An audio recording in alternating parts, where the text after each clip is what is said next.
जय गुरु जी। शुक्राना गुरु जी। शुक्राना गुरु जी। शुक्राना, पल पल का शुक्राना मेरे मालिक। निसंदेह मैं कुछ चमत्कारी और ईश्वरीय संस्मरणों का वर्णन करना चाहती हूँ। मैं उन कुछ भाग्यवानों में हूँ जो प्रभु की उपस्थिति और कृपा पाकर धनी और कृतज्ञ हुए हैं। इस प्रभु को हम गुरु जी के नाम से जानते हैं। गुरु जी, उनके बारे में मैं क्या कहूँ। वह तो सर्वोपरि हैं, सर्वोच्च हैं, उन्हें प्रतिदिन स्मरण करना चाहिए। जन्म से ही मुझे गुरु जी का मार्गदर्शन प्राप्त हुआ है। सुख दुख में वह सदा हम मुझे और मेरे परिवार को आधार देते रहे हैं। उन्होंने हमें बताए बिना ही हमें हमारे कष्ट, दुष्कर्म, कुकर्म, ज्ञात या अज्ञात दोनों से मुक्त किया है। आज आपके सम्मुख उस दयावान के साथ अपनी आप बीती बांट कर मुझे अत्यंत प्रसन्नता का अनुभव हो रहा है। जय गुरु जी। शुक्राना गुरु जी। पान के पत्तों से पुटक की चिकित्सा। मुझे अब तक ये वह दिन याद है जब मैंने अपने जीवन की सबसे अधिक पीड़ा का अनुभव किया था। मैं 15 वर्ष की थी और हम जालंधर में रहते थे। स्नान करते हुए अचानक मुझे अपने पेट के निचले हिस्से में अत्यधिक दर्द हुआ। वेदना इतनी अधिक थी कि मैं खड़ी भी नहीं हो पा रही थी। मैं वहीं स्नान कक्ष में लेट गई थी और अपनी माँ को पुकार रही थी। स्वाभाविक रूप से सबको तुरंत गुरु जी की याद आई और उन दिनों वे पंचकूला में थे और वहीं पर संगत करते थे। हम उसी दिन पंचकूला के लिए चल पड़े। चंडीगढ़ पहुंचकर गुरुजी के पास जाने से पूर्व हमने पीजीआई और अन्य निजी केंद्रों में कुछ परीक्षण करवाना उचित समझा। परिणाम आने पर हम चकित रह गए। मेरे गर्भाशय में एक पुटक फूट गया था जिससे विषैला पदार्थ निकलकर शरीर में फैल रहा था। यदि उसे निकाला नहीं जाता तो वह प्राणघातक सिद्ध होता। चिकित्सकों ने तुरंत शल्य चिकित्सा करने को कहा। हमने मना कर दिया। उसी संदेह को हम गुरुजी के पास पहुंचे और उनको स्थिति के से अवगत करवाया। या उन्होंने अपनी सर्व प्रसिद्ध मुस्कान देते हुए चिंता मुक्त रहने को कहा। उस दिन वह पान के पत्तों को आमंत्रित कर रोग के स्थान पर रख देते थे। यह गुरुजी की शल्य चिकित्सा थी। मुझे लिटाकर उन्होंने वैसा ही किया। 10-15 मिनट विश्राम करने को कहा। उसके पश्चात उन्होंने मुझे अगले दिन पुनः परीक्षण करवाने को कहा। उनमें विश्वास और आस्था बनाए रखते हुए मैंने वैसा ही किया। यद्यपि मुझे परिणामों का ज्ञान था, चिकित्सकों के अवाक चेहरों को देख कर मुझे अपने ईश्वर गुरु जी पर पूर्ण विश्वास हो गया। परीक्षण में 20 घंटे पूर्व दिखे एक पुटक या विषैले पदार्थ का कोई चिन्ह नहीं था। प्रसन्नता के साथ होने वाले अचंभे को हम रोक नहीं पा रहे थे। चिकित्सक भी गुरु जी के बारे में जानने के लिए उतने ही उत्सुक थे जितना हम उनको बताने के लिए। उसके उपरांत उन चिकित्सकों को आध्यात्मिक यात्रा शुरू हुई। उस दिन शाम को मैं फिर उनके पास गई। जैसा सर्वविदित, उनको कुछ भी बताने की आवश्यकता नहीं थी। उन्हें इसका ज्ञान पहले से ही था। उन्हें अपनी कृतज्ञता प्रकट करने के लिए हमारे पास शब्द नहीं थे, पर वह यह नहीं चाहते। केवल उन्हें हमारा प्रेम और निस्वार्थ आस्था चाहिए, जिसके साथ हम परम आनंद की कठिन यात्रा पर अग्रसर होते रहें। जय गुरु जी। शुक्राना गुरु जी। मेरी दादी का हृदय रोग। 1989 में जब मैं छोटी थी, मेरी दादी का हृदय का दौरा पड़ा। वह सीएमसीई लुधियाना में चिकित्सालय में प्रविष्ट थी। कई चिकित्सकों से सलाह करने के बाद उन सबका एक ही निर्णय था। उनकी स्थिति दिन प्रतिदिन बिगड़ती जा रही थी और कोई उपचार संभव नहीं था। उनकी नाड़ी 160-190 के बीच में रहती। उनके फेफड़ों में पानी भरा हुआ था। उनकी छाती फूल गई थी। वह अर्ध चेतना अवस्था में थी। गुरुजी उन दिनों जालंधर में संगत किया करते थे। चिकित्सकों के प्रतिकूल निर्णय सुनकर मेरे पिता ने मुक्तिदाता से बात करने का निर्णय लिया। जैसे मेरे पिता चिकित्सालय से बाहर जा रहे थे, गुरुजी ने प्रवेश किया। ऐसा लगा जैसे वह अचानक ही आ गए हों। उनके आते ही हमें आश्वस्त हो गए कि अब सब ठीक हो जाएगा। दादी के पास जाकर उन्होंने उनकी नाड़ी को अपने हाथ में लिया। उन्होंने क्या किया इसका ज्ञान तो उन्हें ही है। पर उसकी गति ही घट कर 90 हो गई। वहीं पर गुरुजी ने कुछ देर तक पाठ किया और फिर वह चले गए। शनै शनै हमारे सामने ही दादी की चेतना लौट आई और वह सामान्य हो गई। 18 वर्ष पूर्व के उस दिन से दादी की नाड़ी की गति अब तक 90 ही है। एक बार फिर चिकित्सक विश्वास नहीं कर पा रहे थे। यह जानकर गुरुजी सदा हमारे साथ हैं। हम भाव विभोर थे। गुरु कृपा से आज भी मेरी दादी स्वस्थ और प्रसन्नचित है। अपने अनुभवों का वर्णन कर मैं अत्यंत भाग्यशाली हूँ। हमारी जीवन यात्रा बहुत छोटी है। इससे हम बड़े-बड़े दुष्कर्म करने को तत्पर रहते हैं। प्रत्येक मनुष्य को अपने कर्मों के फल को भुगतने ही पड़ेंगे। अपनी आध्यात्मिक यात्रा कभी भी प्रारंभ करी जा सकती है। हम उसे अभी इसी क्षण शुरू कर सकते हैं और अपने जीवन में परिवर्तन ला सकते हैं। गुरुजी सच्चे भक्त की सहायता करने को सदैव उद्यत रहते हैं। हम उस शाश्वत आनंद का मीठा अमृत कभी भी ग्रहण कर सकते हैं, क्योंकि हमारे परमात्मा, हमारे गुरु सदा हमारे साथ हैं। उन्होंने मुझे उस अनंत सत्य अवस्था को ग्रहण करने के लिए जागृत किया है और स्वयं उस मार्ग पर ले जा रहे हैं। उनसे प्रेम करने का अर्थ परमात्मा से प्रेम करने सदृश है और उसका आशीष ग्रहण करने की भांति है। जय गुरु जी, शुक्राना गुरु जी। 18 वर्ष की वेदना 18 दिन में समाप्त। मेरी पत्नी 18 वर्ष से रोगग्रस्त थी। 1982 में उसके शरीर की गांठें उभर आई थी, जिनमें तपेदिक रोग के कीटाणु थे।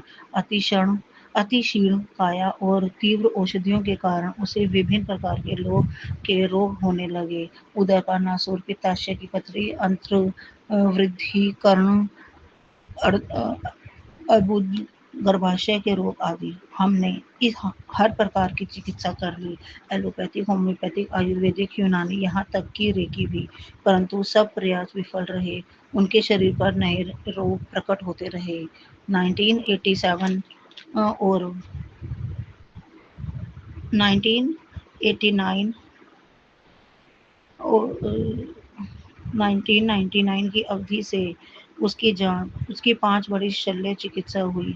उनकी भूख प्यास समाप्त हो चुकी थी और वह कभी भी पूरा भोजन नहीं कर पाती थी। उनकी श्रवण शक्ति आधी रह गई थी। ऊपर से ज्योतिषियों की भविष्यवाणी के अनुसार उनका जीवन इतना ही था। परिवार में सब निराश थे। आशा की कोई किरण नहीं दिख रही थी। ऐसे समय में गुरुजी के रूप में ईश्वरीय कृपा प्राप्त हुई। उनके बारे में हमें एक पारिवारिक मित्र ने बताया। 20 फरवरी 2000 को उनके प्रथम दर्शन हुए। संगत के उस पहले दिन की शांति की प्राप्ति और हम आश्वस्त हुए। चिकित्सकों के अनुसार मेरी पत्नी को किसी भी प्रकार के तेल की चुटकी भर मात्रा से अधिक और मसाले भोजन निषिद्ध था। उनके 8 बजे से पूर्व भोजन करना होता था। संगत में गुरुजी ने 9 बजे उसे मुट्ठी भर शुद्ध घी से बना कड़ा प्रसाद दिया और 1 घंटे उपरांत हमने लंगर किया। उसमें मसालेदार भोजन था। घर लौटने पर हम सोच रहे थे कि अब होने वाली यातना को यह कैसे सह पाएगी। घर पर जब 7 बजे भोजन करने पर भी वह व्याकुल रहती थी और आधी रात तक उसे नींद नहीं आती थी, परंतु उस दिन 20 फरवरी को वह मानो घोड़े बेचकर सो गई। उस दिन से वह बिना किसी परेशानी के सामान्य भोजन करती आ रही है। मार्च के प्रथम सप्ताह में महाशिवरात्रि को हम पहली बार बड़े मंदिर गए। गुरुजी का आशीर्वाद, उनका प्रसाद और लंगर करते ही उसके सब रोग विलीन हो गए। उसे शरीर में एक अद्भुत स्फूर्ति और ताजगी का अनुभव हुआ। कुछ दिन पश्चात हम फिर चकित हुए जब उसने कहा कि टीबी का स्तर बहुत अधिक है। यह वही है जिसे अपने कमजोर श्रवण शक्ति के कारण फोन की घंटी भी नहीं सुनाई देती थी। 18 वर्ष की वेदना 18 दिन में समाप्त हो गई थी। कहने का तात्पर्य यह नहीं है कि गुरुजी को कृपा करने के लिए अतिरिक्त समय की आवश्यकता है। वह तो सदा वृष्टि कर रहे हैं। हम योग्य होने पर भी उसे ग्रहण कर सकते हैं। इन महापुरुषों को पलक झपकते ही सृष्टि की रचना अथवा इति हो जाती है। अनगिनत आत्माएं शरीर रूप लेती हैं और त्याग देती हैं। हम तो केवल इतना ही कह सकते हैं, तुम सम सर नहीं दयाल, मोहे सम सर पापी। जीवा का जिक्र।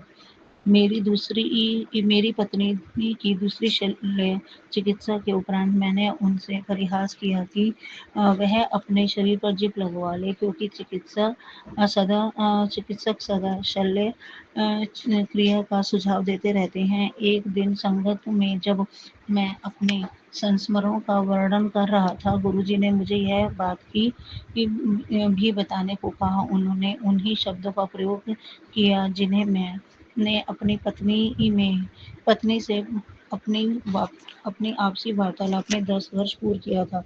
गुरुजी की सर्वज्ञता कभी कभी अचानक प्रकट होती है। मेरी बड़ी बहन जब दूसरी बार गुरुजी के दर्शन कर रही थी, तब उन्होंने कहा कि वह उनकी अत्यंत पुरानी भक्त है। मैं सोच रहा था कि यह कैसे संभव है। उसी समय मुझे आभास हुआ कि वह बचपन से ही शिव की पूजा करती है और प्रत्येक सोमवार को व्रत रखती आई है। यह एक अति महत्वपूर्ण क्षण था। गुरुजी ने अपनी वास्तविकता बताई थी। गुरुजी की शरण में यह जीवन पूर्ण रूप से परिवर्तित हो चुका का है। गुरुजी ने सब भविष्यवाणी को असत्य सिद्ध कर दिया है और मेरी पत्नी को नवजीवन प्रदान किया है। मुझे प्रतीत होता है कि हम कबीर से भी अधिक भाग्यशाली हैं। वह तो गुरु गोविंद दोनों में से एक ही चरण स्पर्श करने की दुविधा में थे।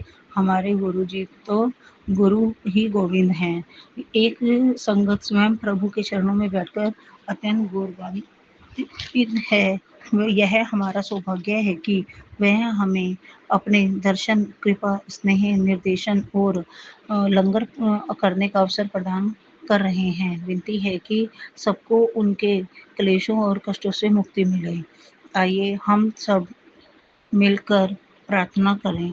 मेरा वाले साइया रखी चरना दे कोल, रखी चरना दे कोल सानू, चरना दे कोल। मेरा वाले साइया रखी चरना दे कोल। जय गुरु जी। शुक्राना गुरु जी। दंपत्ति की मनोकामना पूर्ति। गौरव मारवाहा दिल्ली में सदर बाजार में व्यवसाय करते थे, परंतु उसमें कठिनाइयां आ रही थी। उनके एक घनिष्ठ संबंधी को उन्होंने गुरुजी के बारे में दर्शन करने का सुझाव दिया। वह अपनी पत्नी के साथ मोटरसाइकिल पर गुरुजी के पास आए। उनकी पत्नी मोटरसाइकिल के पीछे बैठे हुए गुरुजी से प्रार्थना करती थी कि उनको और आरामदायक वाहन मिले। शीघ्र ही उनका व्यवसाय चल पड़ा और 1 मास में ही उस दंपत्ति ने कार ले ली। उन्हें लगा कि उनका भाग्य पलट गया। एक पुराने अनुयायी ने इसमें गुरुजी का हस्तक्षेप होने की बात करी, तो उन्होंने उस पर विश्वास नहीं किया। गौरव की पत्नी ने सोचा कि वह तभी मानेगी जब गुरुजी उनको पहचान पाएंगे। जब वह अगले दिन संगत में आए हुए, तो गुरुजी ने ऐसे ही वार्तालाप करते हुए देखो जनकपुरी से कितने मुसलमान आ रहे हैं। फिर उन्होंने अपना वाक्य बदला और बोले कि यह यमुना पार से मुसलमानों की बात कर रही हैं। गौरव की पत्नी जनकपुरी में रहती थी और गुरुजी ने इस कथन में कुछ सप्ताह पश्चात उन्होंने यमुना पार क्षेत्र में घर ले लिया।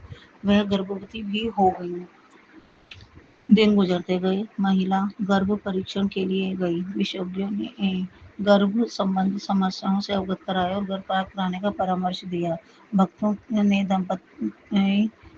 ने दंपत्ति को बताया कि वह गुरुजी पर आस्था रखें और कोई अप्रिय घटना नहीं होगी। वह गुरुजी के पास आते रहे और अंततः उन्हें एक कन्या की प्राप्ति हुई। 2005 में गुरुजी ने अपने जन्म दिवस के अवसर पर गौरव की पत्नी को बुलाया और कहा, वह बहुत मोटी हो गई है। वह मुस्कुराकर चली गई। गुरुजी ने इस कथन में 1 मास में ही बिना कोई व्यायाम किए या भोजन पर प्रतिबंध करे हुए उनका वजन 15 किलो कम हो गया। दंपत्ति का पहली धारणा कि उन्होंने कार अकस्मात ली थी गलत था। गुरुजी स्वयं कहते हैं कि संयोग में कुछ नहीं होता, चुनाव से ही मनोकामना की पूर्ति संभव है। और ईश्वर होने के कारण गुरुजी चयन करते हैं। जय गुरुजी, शुक्राना गुरुजी, शुक्राना मेरे मालिक, शुक्राना ये सेवा देने के लिए आपकी मैं बहुत बहुत बहुत आभारी हूँ। जय गुरुजी, शुक्राना गुरुजी, शुक्राना मेरे मालिक, शुक्राना।